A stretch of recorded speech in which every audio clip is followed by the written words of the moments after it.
Welcome back, everybody. I'm Sean LaFlock. I'm here with Scotty Hagness. This is Conversations, Fitness, Wellness, and Longevity. Scott, how goes it, man? Pretty good.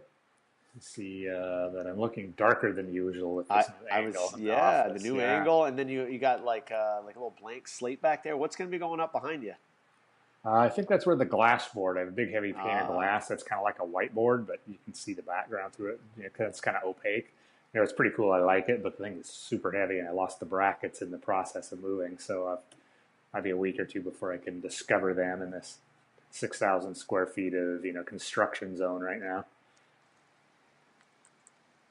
yeah, that's This is very. I took a shelf down and there, I was apparently going we to didn't say, paint behind it, so there's I this was going to line up say, it there. looks a little barren behind there.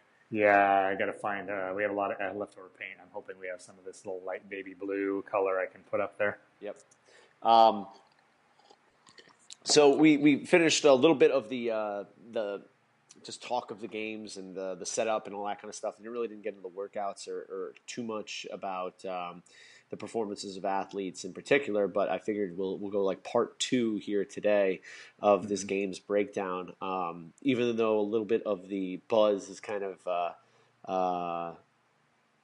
you know dissolved a little bit, but I think it's actually a cool thing to start gearing up for the next season. And a lot of ideas have been flooding through my head about how I'm going to increase, athletes' performance and considerations and that kind of stuff. So it'd be a cool thing to kind of run those by you as well.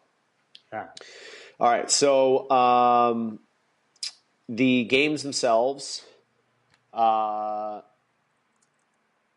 The games themselves were the events I thought were very well done, well organized, well crafted, um,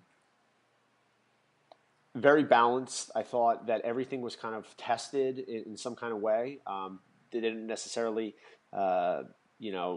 get too crazy with some of the stuff. Now, whenever you're thinking of Masters events, I've always agreed. I've always had a philosophy that the games events for the Masters are always done fairly well, just because I think that they have to be a little bit more inclusive to not only the now in the 35 to 39 age group, but all the way up to 60 plus. They have a bit of variance over 50, so they'll modify movements and they'll modify weights. But regardless if you're 35 or you're 49, you're doing the same workouts. So the first workout of the weekend was the run, swim, run. It was a mile and a half run, 500-meter swim, mile and a half run. And it was, out and back kind of course. So, the training that my athlete and I, or my athlete, me, but You're I into mean, the training also. I was doing a little bit. I was doing a lot of the training also, just because I wanted her to have someone to train with, and also to kind of, be able to push and also have an understanding of where she is versus where I am as well. Hmm. And so, our thought on that first workout was, let's push the runs a little bit. We'll kind of cruise on the swim.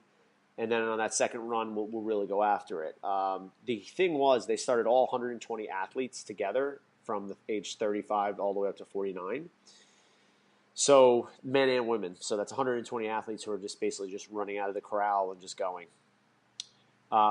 Myra had done a open water swim of a 1K about 2 weeks prior and did fine. She did it in about 20 minutes. She was cool, calm. It was in a lake. And this was going to be in a lake as well, so no issues. She did the first mile and a half. Wasn't crushing it. Her idea wasn't, I didn't want to go into the water breathing too heavy because I wanted to be able to get in and start moving. So she dives into the water, and she just instantly gets clobbered by like 5 people. Like, she got to a point where she was like about to scream for help because she thought she was drowning. So Oh she man. completely freaked out. Like, she was on her back for a bit of it and just freaked. It's like she probably added about 3 to 5 minutes of time to the swim that she wouldn't have had she not been destroyed. Like, there was a swim in Biscayne Bay during Wadapalooza that she did fine in. Like, she held her own, and if not, like, caught people on the swim or held her lead on the swim. And that was like a 250-meter open water swim in kind of ocean type stuff with salt water. This one, as we're sitting at the finish line, we're seeing all the competitors start to come in, and I kind of guesstimated her time. I'm like, well, Fikowski did it in 28 minutes. Add 10 minutes, and that's pretty much what she's going to do. So we had some really solid athletes coming through at 31 minutes. I was like, damn, that's pretty impressive. Like Masters athletes beating a lot of the games competitors, and the few more athletes come in, few more athletes, like 10 athletes go by. I'm like, oh, something must have happened. So she's hoofing it, running nice and fast all the way up. And then she gets to the finish line, and I kind of go to back to the warm-up area, wait for her. I'm like, what happened? And, and my thought is like, she cramped up, she sprained an ankle. I don't know, something happened. She goes, I got in the water, and I just got clobbered, and I freaked out. I'm like, oh, that sucks. So she finished 12th in the event. And she caught 3 people in the second run also. So at some point, she was like 5th from last. Like she was struggling. So, we get done with that workout. I'm like, all right, let's just shake it off. It was a long day as is. And now we're sitting, in 12th place. And we're like, uh-oh, is this a fantasy here? So I'm like, the next event that day was a snatch, max snatch. And I'm like, all right, this is in our wheelhouse. We're probably not going to win this, but we're going to do well. So we're in the warm-up area. I'm kind of checking out all the other women, kind of warming up and that kind of stuff. I'm like, well, Myra's definitely got a bigger snatch than most of them. There was one gal who her name was something Trojanowski, who was a little bit bigger athlete, and like her personal best was like 200 in the snatch. So I'm like, pretty much she's got it locked up unless she just completely shits the bed. So we had Myra open up at she put 125 on the bar, power snatched it, then went 155, 165, 175, hit him. There was a 6-minute clock just to build to a max. She hit 175, and that put her like right into like the top 5 right there. So I'm far away from her on the snatch, in the crowd. So, beforehand I go, look to me, I'll tell you what to put on the bar. So they had every denomination on the bar. They had half-pound plates, so you could have put 1 pound on the bar. And so I'm, she tries to hit 185. She misses it. The girl who is closest to me hits 186. So Myra tries for 185 again, misses it, and I go, and I'm saying to myself, I'm waving at her, I'm trying to, and I know what's happening. She's like, I got to hit this weight. She's not even thinking about, okay, I got to go up or I got to go down, whatever. So I see the other athletes, they're all in like the 160s and that kind of stuff. So I'm like, okay, she's got something locked up here, but I want to maximize all the points that she can get. So 186 would tie for second. So she tries, I think, once more, and then she hits 185 with maybe 45 seconds left. She hits the 185, and I was like, damn it. Like, I wish she had 186 on the bar. That would have not been much of a difference. And then she pulls 190 and she doesn't get it, or 187 and doesn't get it, or something like that. So she finishes third.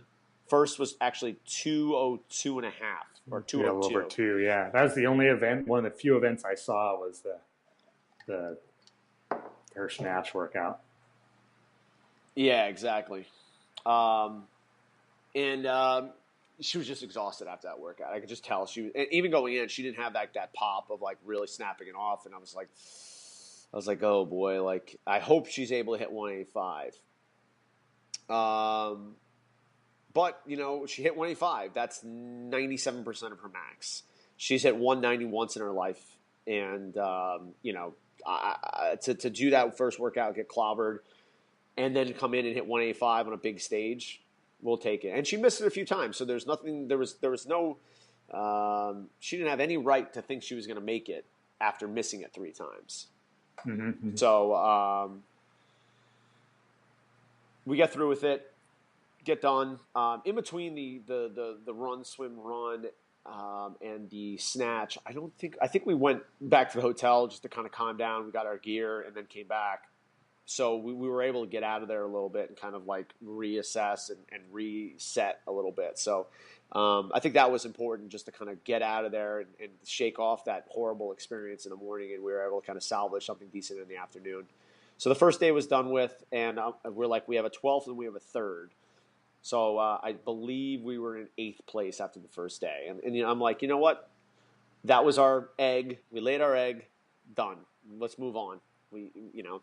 Next day, we'll see what happens. So the next day started in the Coliseum with the bike overhead walking lunge. So when you look at this workout on paper, it's 30-calorie assault bike, and then you have to do a 100-foot walking lunge with a single dumbbell overhead. So it's 50 pounds. And after assessing what the field looked like, I was like, this is going to be a pretty good workout for Myra. Like in my gut, I was like, she's not going to do great on the bike, but she's going to do well on the walking lunges just because her overhead mobility and her ability to breathe with a dumbbell overhead is very good relative to the field. We had been working on assault bike work for a while. Like that was her bane of her existence. She's like, I hate the assault bike. I hate the assault bike. It burns. And my legs always die, etc. So I go, all right, we have a fantastic little warm up. There's the warm up area, and then there's the warm up area, and then there's a warm up area within the Coliseum underneath. So they called them to their corral within the warm up area in the back. Then they brought them to the Coliseum. And once they got to the Coliseum, they had about 20 minutes. So I reserved a bike for Myra. They had 4 bikes. I was like, Myra, you're getting on this bike. I don't care if anybody else gets a bike. We're warming up properly. Yeah. So we had 10 minutes to warm up before they corralled them within the Coliseum. So we did a progressive aerobic warm up where we would do every minute on the minute you're going to sprint for 10 seconds, and each minute you'll increase the intensity, and then after that last minute we'll get off, do a set of overhead walking lunges, and then we'll be good. So we revved up the engine. She was holding 90 watts or 90 RPMs on her little 10-second sprint, got off, picked up the dumbbell, did the walking lunges. She was like, okay, I feel good. I feel confident about this. I'm like, all right, great. So I'm like, here's the strategy. You're just going to, for the first 10 to 20 seconds on the assault bike, smash it. Pretty much go as hard as you can. And then bring it back down to 85, 90%. Just hold on so you can catch your breath a little bit and get off, go unbroken on the lunges one way, go unbroken on the other way. So the event starts. Meanwhile, the Coliseum's awesome. It's a great atmosphere. The big board is up there. They got the announcers, the whole thing. They start the bike, and apparently the sensor or whatever way they were tracking it wasn't really catching Myra's bike. Oh, no. So it's looking like she's not even on the board. I'm like, Jesus, is she going that slow? And after about 50 seconds, her judge's hand goes up. I'm like, what? And all of a sudden, she's first off the bike. I was like, are you kidding me? She smashed it. She smashed the bike. She gets up, starts walking. This girl, Shoal, who's on the other side of the stadium, she gets off and starts really motoring over to her dumbbell. I was like, oh, boy. So I'm like, all right, Myra's doing well. She finished almost first off the bike. She moseys onto the dumbbell. She's got her chalk there. She chalks up, brings it up overhead. And within 2 lunges, I say, okay, she's got a good position and she's good. And then you look at the gal Shoal, who's got really compromised overhead position, really can't keep good midline stability. She's slow. I'm like, Myra's got this. So she gets down. Becca Voigt makes a huge move, and she starts coming down the line.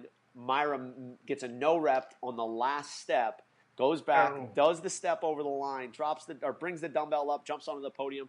Or the finish line 0.3 of a second ahead of Becca Voigt. So she wins the event. So it was pandemonium. Everybody's going nuts. It was an awesome feeling and an awesome relief after yesterday's highs and lows to come in and just knock it out of the park. It was such a cool thing. And she had the best time out of all the female competitors that competed within that event. And it was a really cool, check mark in the mind to say, those hard assault bike, painful kind of things have worked to our advantage and have become a strength relative to the field. She had tested that one in training, and she actually did faster than what she did in training. She put the dumbbell down in training. When she got there, she didn't put the dumbbell down. So she was able to go unbroken, even with a no rep, and still do fine. So it was a really, really good event. And that put her in first place. She was tied in first place with Becca, but because she had a win, she was in first place. So awesome way to start the day. The second event was the O course. And the day that they tried it out, she kind of zoomed through it on a wet track. I was like, she's going to do well here. She's an athlete. She does balance beam stuff. She's a former gymnast. She does this stuff. We played around in training with a makeshift course. We did rope swings. Almost everything that was there happened to be stuff that we practiced. There was nothing that we really practiced. The only thing that we didn't practice was like the ladder, that freestanding ladder. Yeah, the car ladder. Yeah, she's in the second to last heat because she was in 8th the day before. They did in sets of 5. They sent the women off. She smoked it. She got beat by maybe a 10th or 2/10 of a second by the girl in her heat who ended up winning the whole thing, that whole event. But she finished second. I mean, she crushed it. So we have a first, a second.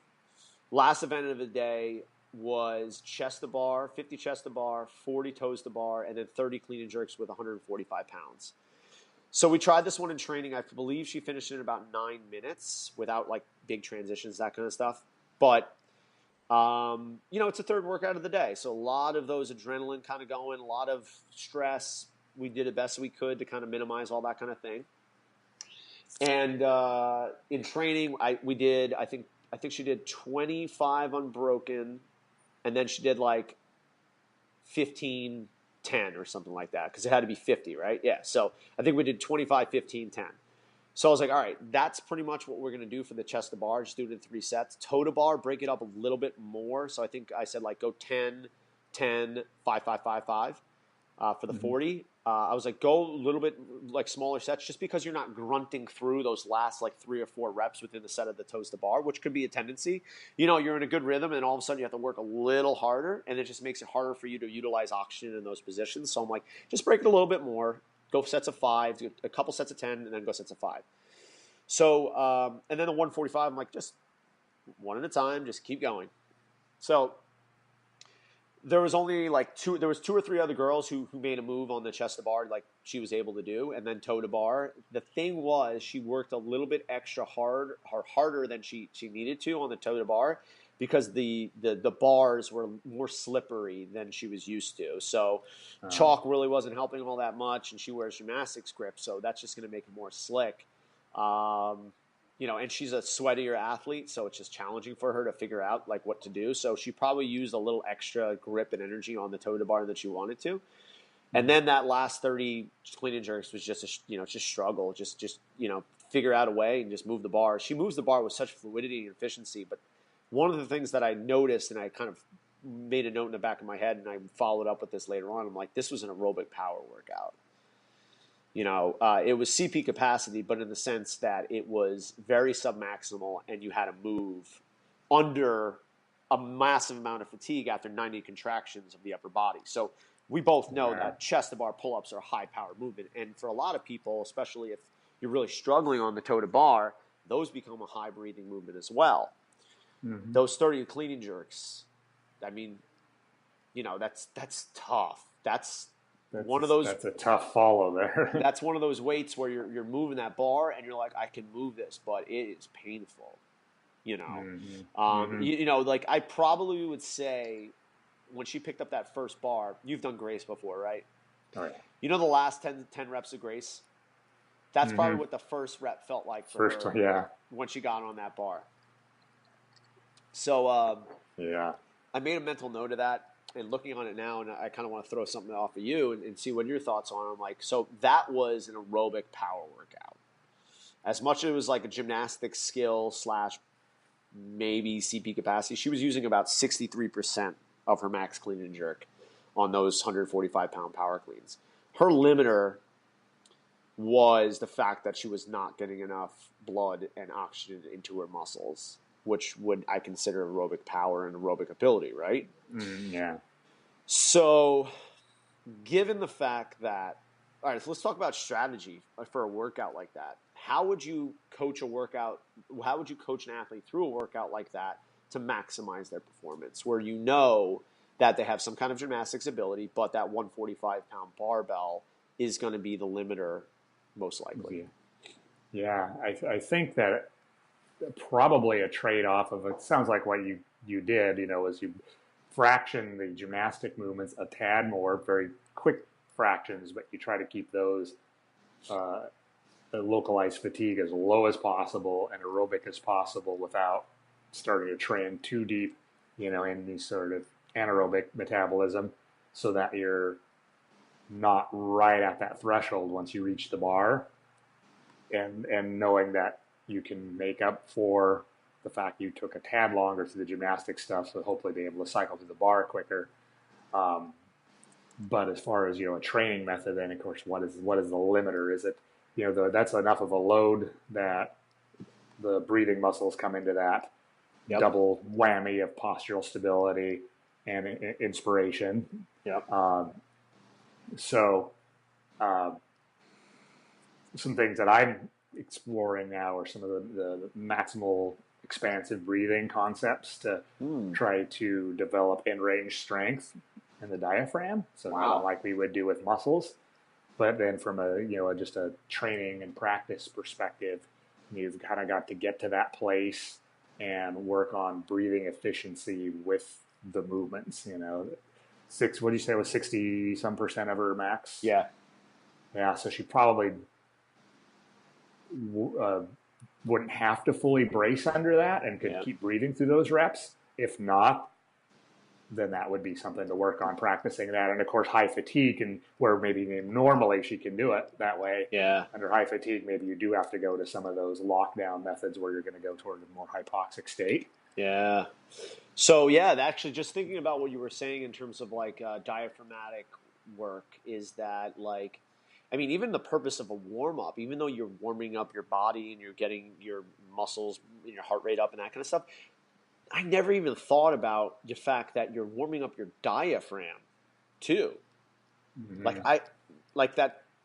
It's such a simplistic thing. You're like, okay, Sean, you know about that, don't you? I go, yeah, but when you're doing a warm up, are you actually warming up your breathing muscles? Can you actually get a full inspiration? Because when I'm sitting here right now, I get a deep breath, but I know after I do a good warm up, I'm always like.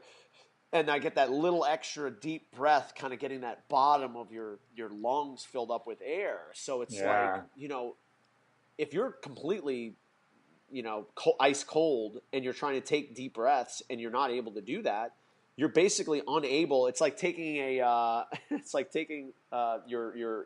intake on your engine and you're just covering half of it up and be like, all right, let's roll. But having a regulator on the the NASCAR or something. Yeah, exactly. Yeah. So that's a good point. And actually training that as well, and training yourself to stay relaxed and not holding your breath during those contractions. Because you say a clean and jerk is, let's say 3 to 4 seconds of a timer retention, right? Mm-hmm. Clean, boom, jerk. Let's say 3 seconds to be conservative.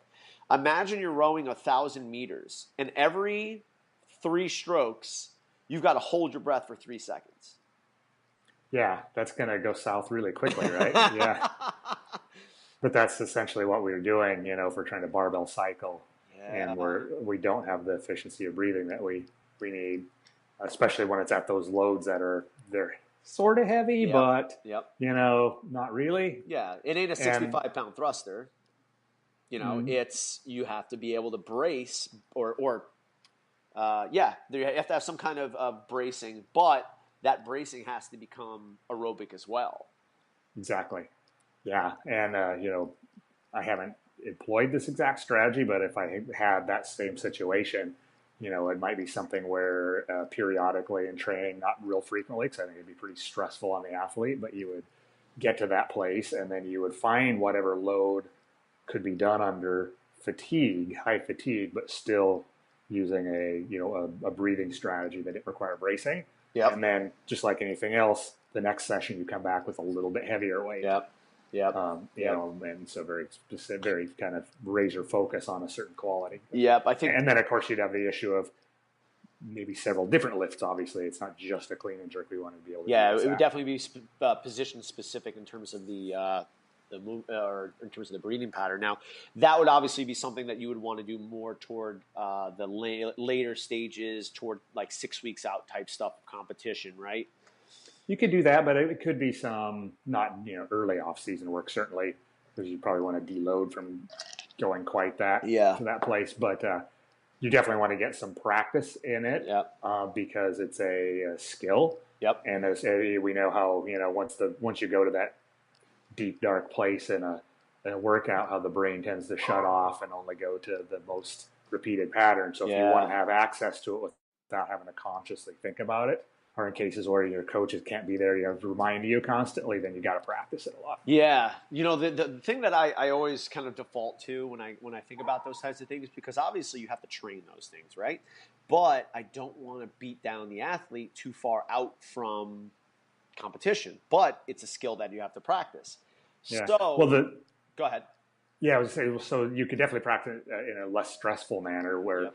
you're doing cluster sets. Maybe they're not heavy clusters where you're necessarily trying to go to your absolute max. Your max becomes what you can do without doing a full lockdown brace. Yeah. Still breathing through the movements, and Yep. so you're avoiding going, high fatigue, high aerobic output prior to doing, and that's more of a later. Now we're getting a little closer to competition. Yeah. We're going to employ a more realistic, real world test. Yeah, like because it's a skill. So the thing is that you have to practice the skill, but to practice the skill, it requires some kind of fatigue to actually practice the skill. So one of the things that just came to mind was like doing like a tough, let's say 500-meter row or a 400-meter run, and kind of getting hypoxic, and then performing those submaximal reps and learning how to continue to breathe and even recover during those submaximal, like those clean and jerks or snatches or whatever it might be, to practice. So you fatigue yourself by doing aerobic work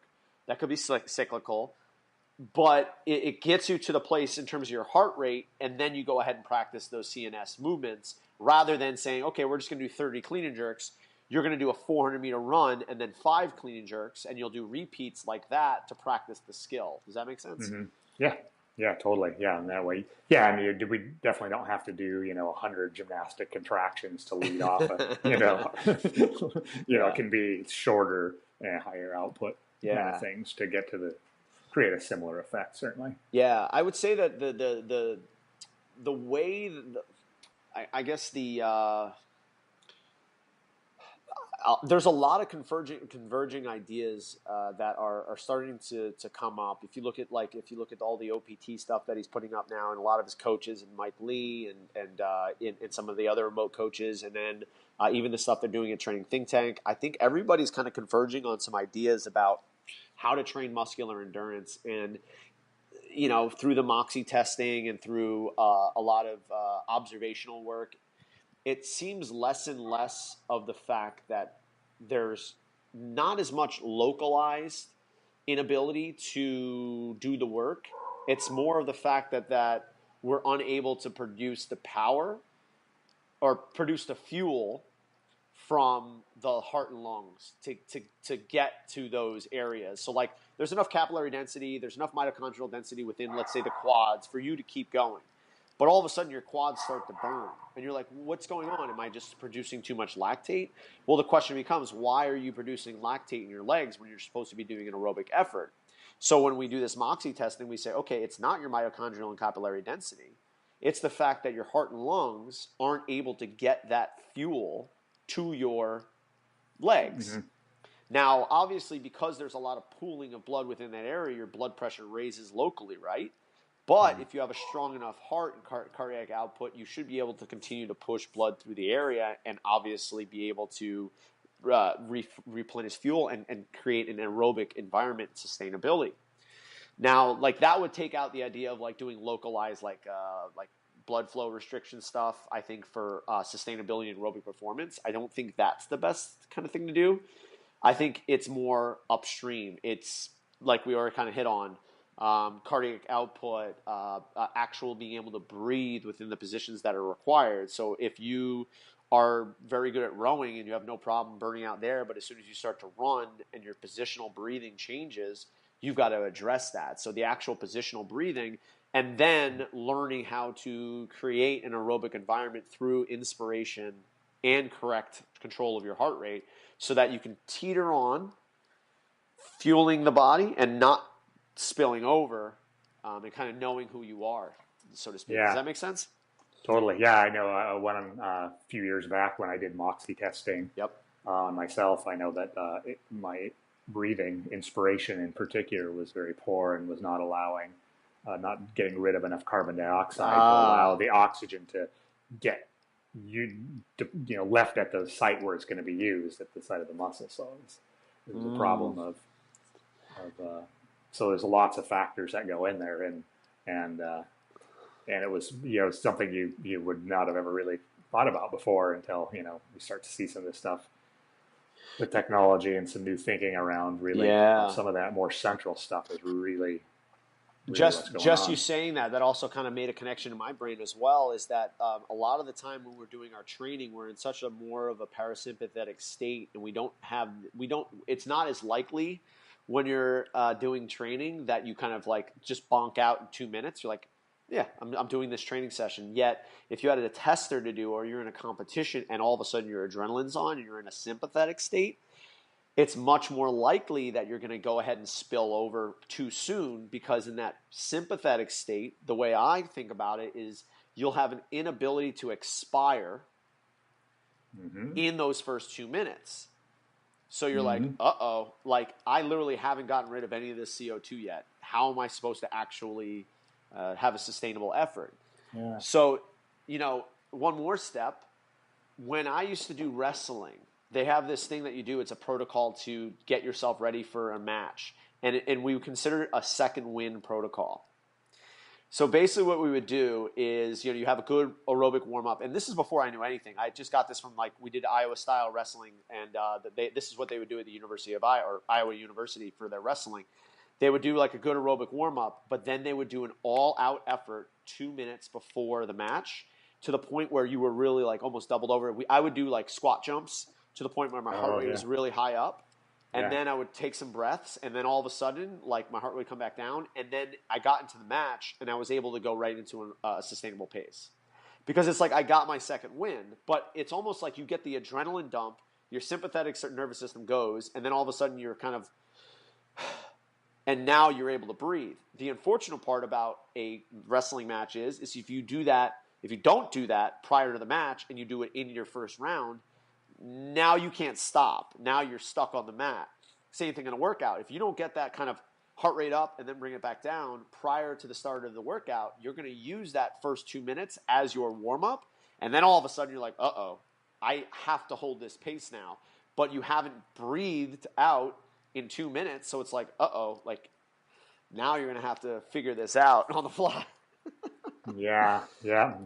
No, that's a really, really good point. It's, get a little sympathetic stimulus, but clear that a little bit, and then let the person come back on. You need both for performance, obviously, and right balance. But I think we've all, even at our, fittest, I think we've all experienced sometimes you've been sitting, maybe you've been in the car or something, and you have to suddenly walk up a couple flights of stairs, or maybe it's a hill or something, and your legs will burn. And you're like, what the heck? What the hell? I can do all this in the gym and I'm fine. Why are my legs burning like I'm out of shape because I just suddenly walked up 2 flights of stairs? Well, part of it is that your breathing is still barely, it hasn't matched. You're getting this, this over reliance on an anaerobic system, even though you may have this amazing aerobic capacity. It just isn't switched on, and you have it. Your breathing, isn't necessarily congruent with that. Before we go for today, Scott, because I know we kind of got to wrap this up. Oh, yeah. Come on. Can you quickly just run through, because I know you had spoke about this before, and I just kind of want to review this, is the inspiration, expiration protocols that you tried out and you practiced through your aerobic training. And I know you have some literature to back this up as well. Can you just briefly touch on that? Yeah, we can, and we can do a whole thing on this. But so basically, there's a couple of things I've done. I initially was using something called a power breathe, which is a relatively inexpensive resisted inspiration device, which I would work through at an ever increasing pace. I think I did a couple minutes twice a day on days I wasn't training hard and breathing a lot otherwise, and jacking up as I was able to. But the problem, it was really very difficult to keep some of the accessory muscles relaxed through that protocol. I actually like some of the FRC principles of maximal expansive breathing a lot better. So what I do as part of my mobility work, or in warm-ups if I'm going to go hard, I'm going to do this as soon as we get off the phone because I have a hill climbing bike workout to do. I'll get in a position that I want to facilitate, typically some sort of kneeling lunge, hip opening, but it can be other things. And I'm holding position and I'm inhaling maximally, when I think I can't take it anymore, I'm trying to suck more in, but you're not locking your throat down. to hold it, you're holding it with muscular, just pure muscular effort. Throat still open. Inhale, let it out. Inhale, let it out. Roughly, maybe, depends, 5 to 10 times. And on the last inhalation, I'm trying to hold that to failure. And it is intense. Like, I have a real difficulty holding the max inhales long because the muscles by that point are so fatigued. It feels just like any other muscle. It'll feel like something you're used to, just in a place you've never felt it. Now, you can work the other end too, which is maximal exhalation while holding position. Delightful to do when you're stretching your hip flexors, by the way. And same idea, everything out. Every little bit that usually sits in there, that dead air, squeeze it out. Inhale. And then the last one, same thing. Hold that maximal exhalation again. Throat's open. I last longer there. As a good protocol, they suggest that if you do 10 reps, truly maximal, whether it's on the inhale or the exhale, you should then be able to lock down and hold for at least a minute at max contraction after that. So even with the air out, you should be able to hold a minute there. Yeah. Oh, wow. Which I don't have too much trouble with that now. That might be from some of that other inspiration that I have a hard time holding it. Oh, yeah. So hard. Especially not recruiting neck and accessory muscle. Really trying to. Yeah, and there'll be some, but you really want to monitor yourself. So wow. So anyway, something to play around. And you can also, I haven't yet done this one because I don't feel I own the inspiration enough to do it. But you can do maximal in, maximal out. So you're kind of working both ends. Wow. All right. We got to talk a little bit more about this next time, I think, Scott. But I think that's probably all for today. You got anything else? Oh, no. I'm going to go do some of that and get on this ride. I like it. Maybe it'll inspire you a little bit. Okay, so I'm Sean. I'm Sean LaFlock. You can get me at Sean at CrossFit.beach.com. Scott Agnes. You can get me at Scott at CrossFitPortland.com. Awesome, Scotty. Enjoy your ride, buddy. I'll talk to you next week. Will do. Talk to you next week. Later, dude.